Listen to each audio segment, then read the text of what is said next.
हिमाचल के कुल्लू में भारी बारिश से मची तबाही, 2000 से ज्यादा टूरिस्ट फंसे, सड़कों पर सैलाब, कई गाड़ियां सैलाब में बही।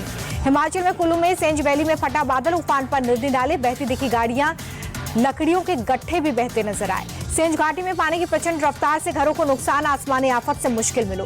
उत्तराखंड के रुद्रप्रयाग में बड़ा हादसा, उफनती अलकनंदा नदी में गिरी बस, 3 यात्रियों की मौत, 7 लोग जख्मी।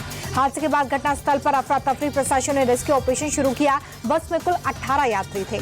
रुद्रप्रयाग में लैंडस्लाइड से केदारनाथ रूट पर तबाही, हाईवे पर गिरा मलबा, यातायात ठप हुआ। हिमाचल प्रदेश के धर्मशाला में बाढ़ और बारिश का कहर, अचानक बाढ़ आने से इंदिरा प्रदर्शनी हाइड्रो पावर प्रोजेक्ट में काम कर रहे 6 मजदूर बहे, अब तक 2 शव बरामद। बारिश की वजह से सभी मजदूर लेबर कॉलोनी में बने शेड में थे। अचानक आई बाढ़ ने मनूनी खड्डू और नाले का पानी लेबर कॉलोनी की तरफ डायवर्ट हुआ।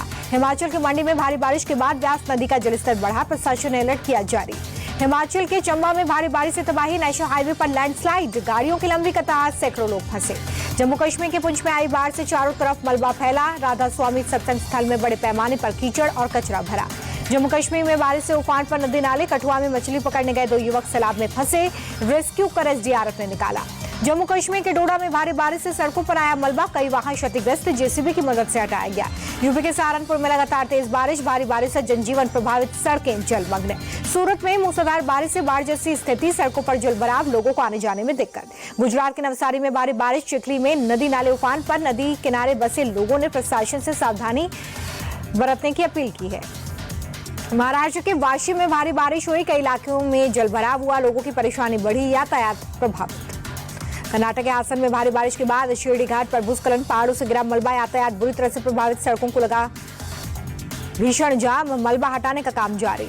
केरल में अगले 3 दिन भारी बारिश का अनुमान, कई जिलों में एहतियात अलर्ट जारी किया गया है। एससीओ समिट में भारत का बड़ा कदम, संयुक्त घोषणा पत्र पर हस्ताक्षर करने से रक्षा मंत्री ने किया इनकार। संयुक्त घोषणा पत्र में आतंकवाद का जिक्र न होने के चलते राजनाथ सिंह का दस्तखत करने से इनकार, भारत की नाराजगी के बाद नहीं जारी हुआ ज्वाइंट डिक्लेरेशन। चीन में एससीओ के रक्षा मंत्री की बैठक में राजनाथ सिंह ने आतंकवाद पर बोला हमला, कहा पहलगाम में धार्मिक पहचान के आधार पर हमला हुआ, निर्दोषों का खून बहाने वालों को नहीं छोड़ेंगे। पाकिस्तानी रक्षा मंत्री के सामने राजनाथ सिंह ने बिना नाम लिए पाकिस्तान को बताया आतंकवाद का समर्थक, कहा आतंकवाद के केंद्र अब सुरक्षित नहीं। किंगदाओ में बैठक से पहले चीन के रक्षा मंत्री एडमिरल जोंग जून ने राजनाथ सिंह का स्वागत किया। एससीओ देशों के रक्षा मंत्रियों ने ग्रुप फोटो खिंचवाया। रक्षा मंत्री राजनाथ सिंह ने चीन में रूस के रक्षा मंत्री से की मुलाकात, दोनों नेताओं के बीच में द्विपक्षीय मुद्दों पर चर्चा। चीन के किंगदाओ में राजनाथ सिंह ने बेलारूस के रक्षा मंत्री के साथ द्विपक्षीय बैठक की, दोनों नेताओं के बीच में कई अहम मुद्दों पर चर्चा। चीन की यात्रा पर रक्षा मंत्री राजनाथ सिंह किंगदाओ में एससीओ की बैठक के दौरान तजाकिस्तान के रक्षा मंत्री से मुलाकात, कई अहम मुद्दों पर चर्चा। ऑपरेशन सिंधु के तहत एक और फ्लाइट ईरान से 272 भारतीयों को लेकर स्वदेश लौटी, अब तक 3426 नागरिकों की वतन वापसी। भाषा विवाद पर गृह मंत्री अमित शाह का बयान, बोले हिंदी किसी भी भारतीय भाषा के दुश्मन नहीं, हिंदी सभी भाषाओं के मित्र। अमित शाह बोले कि किसी भी विदेशी भाषा का विरोध नहीं, लेकिन अपनी भाषा का महिमा मंडन होना चाहिए, गुलामी की मानसिकता से मुक्त होना होगा। महाराष्ट्र में हिंदी भाषा को लेकर गरमाई सियासत, उद्धव ठाकरे ने 7 जुलाई को प्रदर्शन का ऐलान किया।